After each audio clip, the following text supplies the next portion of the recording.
नमस्कार, आप देख रहे हैं आर हिंदुस्तान न्यूज। आनंद सक्सेना के साथ जिला ब्यूरो चीफ प्रशांत कुलश्रेष्ठ की रिपोर्ट फिरोजाबाद से।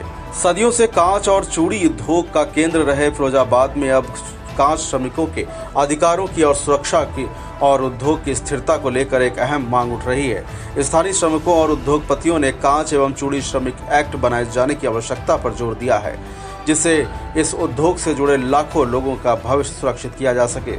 आपको बता दें कि फिरोजाबाद विश्व का एकमात्र ऐसा जिला है जहां कांच की चूड़ियों का निर्माण बड़े पैमाने पर होता है। इस उद्योग से लगभग 7 लाख से अधिक श्रमिक एवं कारोबारी प्रत्यक्ष या अप्रत्यक्ष रूप से जुड़े रहते हैं। इसके बावजूद आज तक कांच श्रमिकों के हितों की रक्षा के लिए कोई विशेष कानून नहीं बनाया गया है। औद्योगिक दृष्टि से महत्वपूर्ण इस कारोबार से सरकार को भी भारी राजस्व प्राप्त होता है, लेकिन कांच श्रमिकों के लिए कोई ठोस नीति नहीं होने के कारण आए दिन श्रमिकों और उद्योगपतियों के बीच विवाद की स्थिति बनी रहती है। कई बार हालात इतने गंभीर हो जाते हैं कि हड़ताल और आंदोलन के कारण न केवल उद्योग बल्कि राज्य और केंद्र सरकार को भी आर्थिक नुकसान उठाना पड़ता है।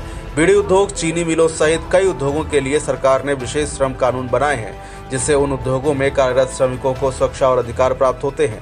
इसी तर्ज पर कांच एवं चूड़ी श्रमिक एक्ट की मांग की जा रही है, जिससे फिरोजाबाद के इस ऐतिहासिक उद्योग को एक संगठित और संरक्षित रूप मिल सके।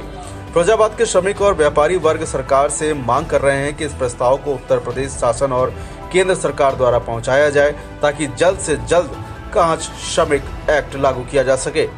इससे न केवल लाखों श्रमिकों को रोजगार की सुरक्षा मिलेगी, बल्कि यह पारंपरिक कांच उद्योग भी फलता फूलता रहेगा। अगर सरकार ने इस दिशा में जल्दी ध्यान नहीं दिया तो यह ऐतिहासिक उद्योग धीरे धीरे बंद होने की कगार पर आ सकता है, जिससे न केवल फिरोजाबाद बल्कि पूरे देश की अर्थव्यवस्था पर असर पड़ेगा। अब देखना यह है कि सरकार इस मांग पर कब और क्या फैसला लेती है। फिलहाल आप सुरक्षित रहिए, जुड़े रहिए आर हिंदुस्तान से। नमस्कार।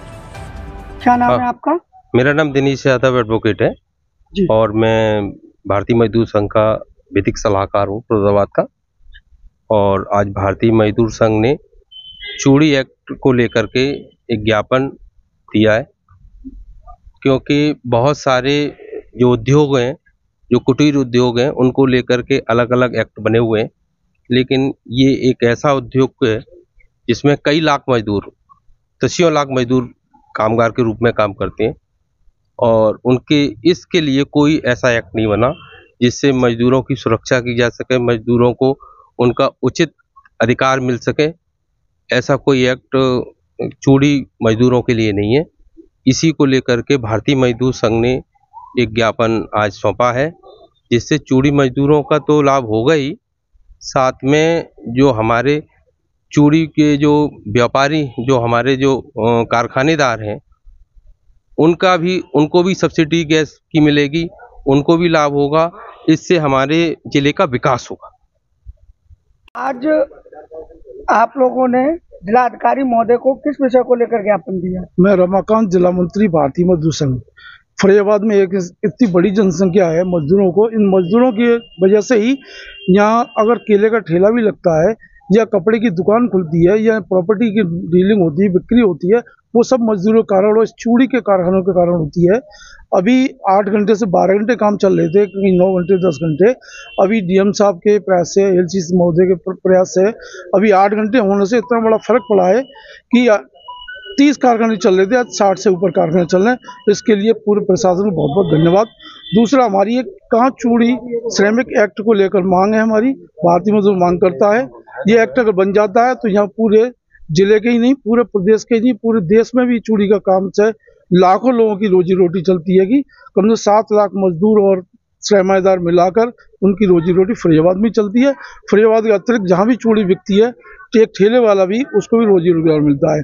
तो हमारी मांग है कि महामहिम राष्ट्रपति महोदय, महामहिम राज्यपाल महोदय, माननीय प्रधानमंत्री जी, मुख्यमंत्री जी, श्रम मंत्री जी, सभी से निवेदन है, इस फरीदाबाद को बचाना है, इस फरीदाबाद के मजदूर बचाना है, कांच उद्योग को बचाना है। तो उसके लिए आप जल्दी से जल्दी से एक्ट के बनाने की कृपा करें, ऐसा हमारी भारतीय मजदूर संघ मांग करता है। धन्यवाद। आज भारतीय मजदूर संघ के लोगों ने जो जिलाधिकारी महोदय के यहाँ ज्ञापन दिया है, आप पूछते हैं उनसे, आज आप लोगों ने जिलाधिकारी महोदय को किस विषय को लेकर ज्ञापन दिया? भारतीय मजदूर संघ की पूरी टीम ने और सब लोगों ने भारतीय मजदूर संघ की तरफ से श्रमिक एवं चूड़ी एक्ट की मांग करते हुए ज्ञापन दिया है। जो श्रमिक चूड़ी एक्ट बनेगा जिससे मजदूरों को क्या लाभ होगा? इससे भारतीय मजदूर संघ की उसमें जो श्रमिक एक्ट है उसमें आपके ESI कवर्ड होगा, वेतन वृद्धि होगी और इसमें गैस की सब्सिडी भी मिलेगी जो उद्योगपतियों को। जब उद्योगपतियों को मिलेगा, हमारे कारखाने चलेंगे तो स्वाभाविक है कि श्रमिकों का भी घर चूल्हा चलेगा।